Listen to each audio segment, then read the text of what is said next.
Alrighty, and we are back. So we just finished up this proof that we were able to prove our triangles were congruent and then use that fact to conclude that one of the other corresponding parts were congruent because of CPCTC. Now we're going to continue to work with that, but we want to talk about a couple of things that are really also equally important. First of all, there's the postulate that we've talked about all along that said 2 points determine a line. Well, it also determines a segment. And so as you look here, we don't technically have any triangles in here, okay? But we do have triangles, okay? Because while we have been given that segment AB is congruent to segment BC, and that segment AD is congruent to segment DC, and I can state those in my proof right away, I can draw an auxiliary line or an extra line or a segment to connect B to D, because there's always a segment between 2 points. So the first new step is this, and we have to state in our proof that we have drawn that. It can't be just assumed, okay? And what we'll state is, well, I'm going to draw segment BD because 2 points determines a line or a segment, whichever one you want to write, but 2 points determines a line. Now that it's there, I can say it's congruent to itself by the reflexive property. I can't do that until I draw it, though. Okay.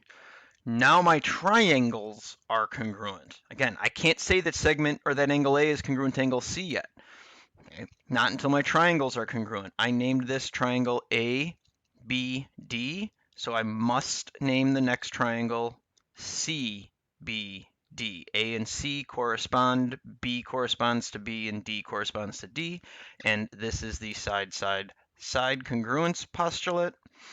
Finally, my angles are congruent because corresponding parts of congruent triangles are congruent. All right, the last thing we got to talk about is, so what? So what the corresponding parts of congruent triangles are congruent? Well, that actually allows us to go even a step further. So we can take these proofs even further. And to do that, we're going to talk about these terms here and introduce them now. We're going to spend a lot of time with these later on in the school year as well. An altitude first. An altitude is a segment. It's from a vertex, any vertex of a triangle. Let's say it's this one, and it is perpendicular to the opposite side. So it would drop from a vertex perpendicular. If I had picked a different vertex, say I had picked this vertex, it might look like that and be perpendicular there. It's always vertex to the opposite side perpendicular. Okay, so this is essentially another way of giving a perpendicular statement, but it's going to add a step.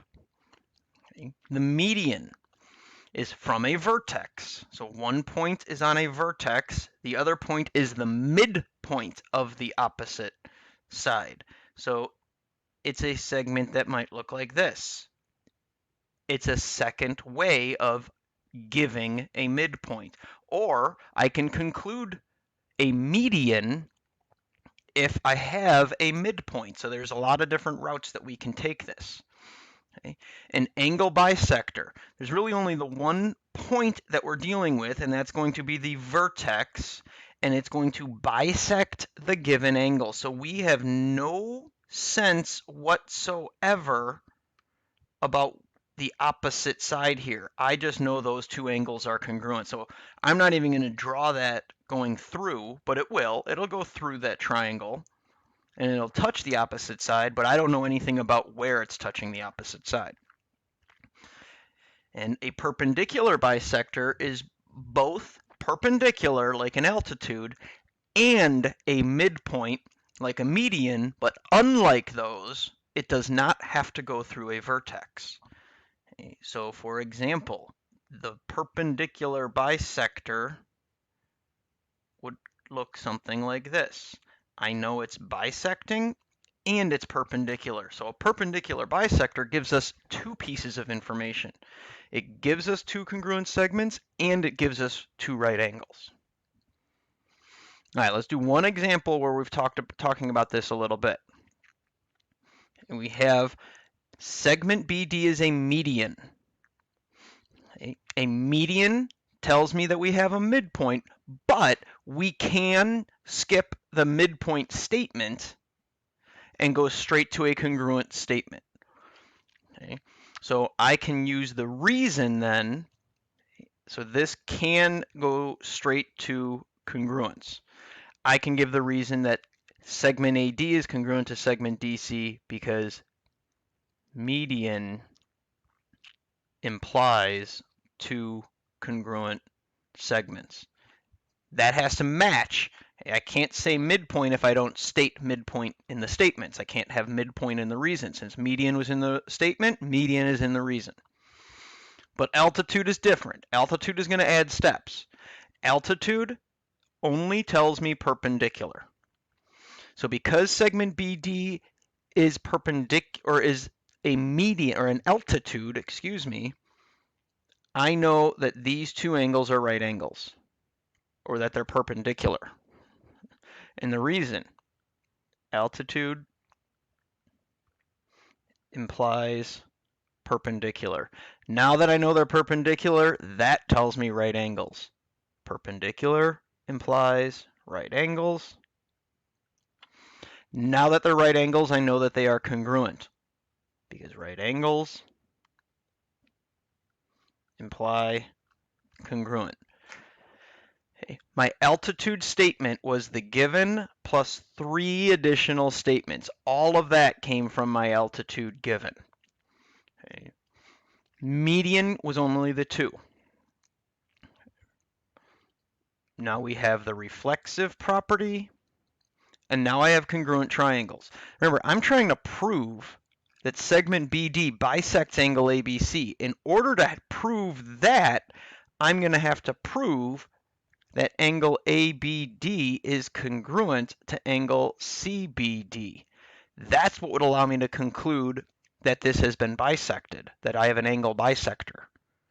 In order to prove this, I have to prove that I have congruent triangles, because I don't have enough in my information to state that without congruent triangles. So the reflexive property, now this tells me that my triangles are congruent. And I can call it triangle BAD. And if I call it triangle BAD, then it's triangle BCD that it is congruent to. And I have the side angle side congruence. My reflexive property is my first side. My right angle is my included angle. And then segment AD would be my third side, or my second side, third corresponding part. So I've done this step here. Now I have to state that my angles are congruent. Angle ABD is congruent to angle CBD because corresponding parts of congruent triangles are congruent. The newest part now, so that's what we would have been able to do before, but now I have to say, I can finally state that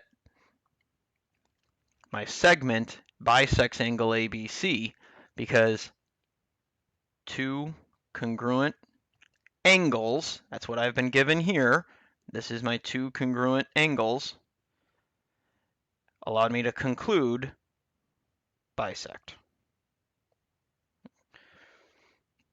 So the two congruent angles allowed me to conclude bisect. Now I do not put that two congruent angles in the statements, I just summarize that in my reasons on the right.